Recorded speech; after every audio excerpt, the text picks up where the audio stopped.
Hi guys, it's Lynn here. Hope you're having an amazing day. Now guys, in this video, I'm going to be potting up the Hylocereus dragon fruit. As you can see here, it's already potted up. Now, if you haven't seen the original video, what happened is this plant came down with the Mealybug that was hidden on the one side facing the window. So I wasn't aware of it until I noticed the plant wasn't looking its best. I got it out of the window because it was in a hanging basket and noticed it had the mealy. So I had to completely dissect the plant, and links up above to that video where I completely dissected and I treated it all. Obviously, I had to individually take all the plant apart and let them dry for a day, the roots. And then I've potted it all up now, but I've actually filmed the stages of potting it up, which you're going to see now in this video. But this is the finished result.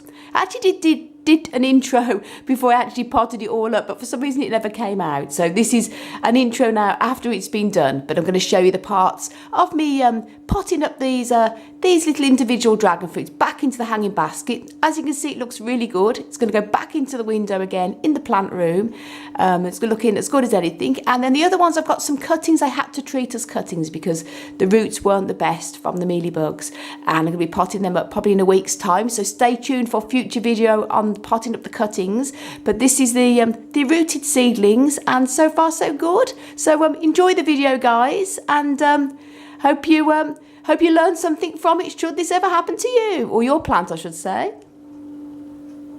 Now, me and Hansi, we prefer to make our own cactus mix. Now, with the Hylocereus, they're more epiphytic than they are the desert type, so they don't need to have as much sand or grit added than I'd normally use for a desert cactus.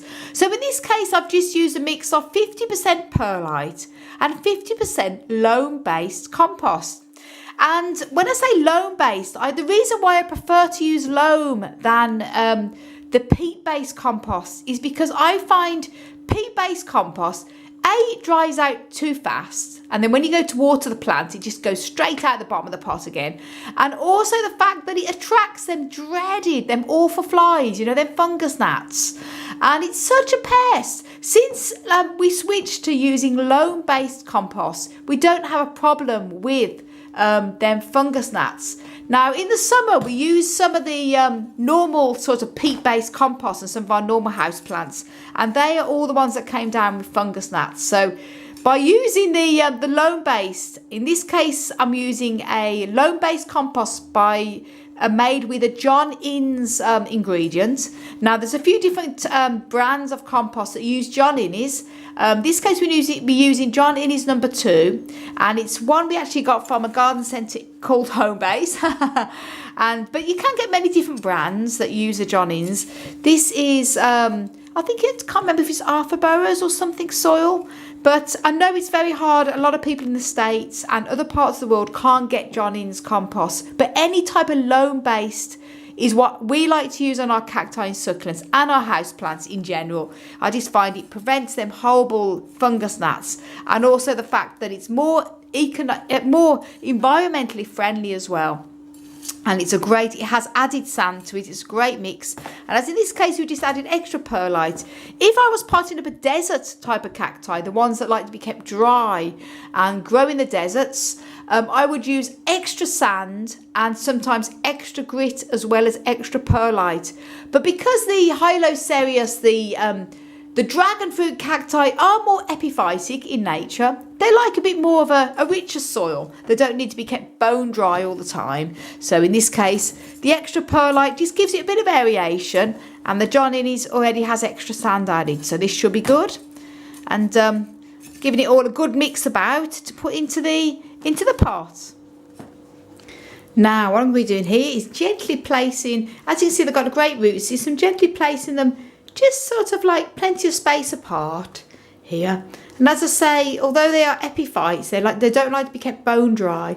I'm going to be keeping these plants a little bit drier than normal because they're recently going to be potted up, and the last thing I want them is to root. They're going to be kept in our plant room, which we have grow lights in. So they're going to be keeping on growing. As I say, normally cacti and succulents do like to be overwintered at this time of year. And the ones we keep in the plant room are the ones that sort of carry on growing. We've got the seedlings in there and some of the other euphorbias that are sort of winter growers. And the rest we have in our polytunnel that we keep at a minimum of between 5 and 10. So that gives them a chance to be cool enough to overwinter. Now I'm just placing them sort of like apart there. And then we're putting the soil in over the top. And I'm going to be doing that now, and I'll show you the finished result.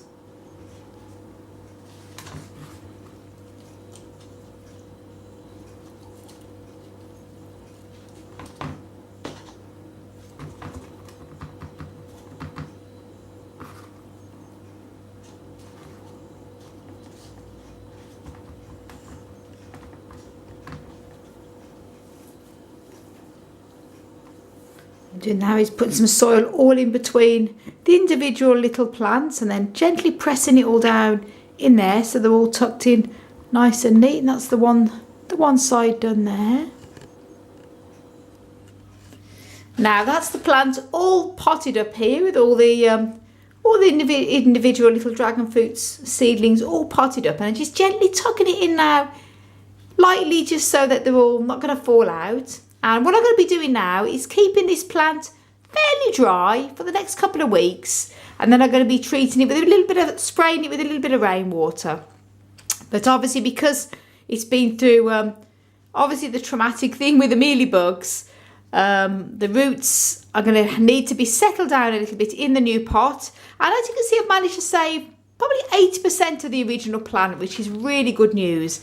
The other 10% are cuttings, and only had to throw away 10% that were really, really sort of badly infected. So that's great news. And that's that plant potted up. I'm going to be putting it back into the hanging basket here and back into the windowsill again. Sorry, back into the window, I should say, hanging down. Now, stay tuned for a video coming in probably the next week of me potting up the cuttings that I had to take from this plant. And I'm going to be treating them as cuttings. And the good news is I've managed to save this plant. And God forbid should this happen to you. If you have any type of cactus plant that's badly infected with mealybugs, you always need to completely dissect the plant, take it apart, treat it as well as you can, because these bugs hide in places you're never going to see. As I say, this was a hanging basket in our plant room, and the side facing what we could see was completely unaffected, but the other side that's facing the window that we couldn't see was covered with mealies. And these mealybugs have a higher intelligence. They know where you cannot see them, and that's where they hide. So it's so important that you find every part of the plant and treat it. And hopefully this plant there's no reason why it shouldn't make a complete recovery. As I say, it's going to be in the plant room under grow lights. It's going to carry on. It will have a chance to heal over the roots again, and hopefully form into a lovely healthy plant. As I say, this is one that I grew from seed, so it's extra special. And I've got a few dragon fruits in our collection, and it will go back in the window, hanging as it was before. So guys, thanks so much for watching, and thanks so much for your amazing support and all your wonderful comments. I can't thank you enough, guys, and I want to send you loads of love, heaps of happiness, and tons of plant power. As always, from Northern Ireland. Until the next video, guys. Bye. Bye.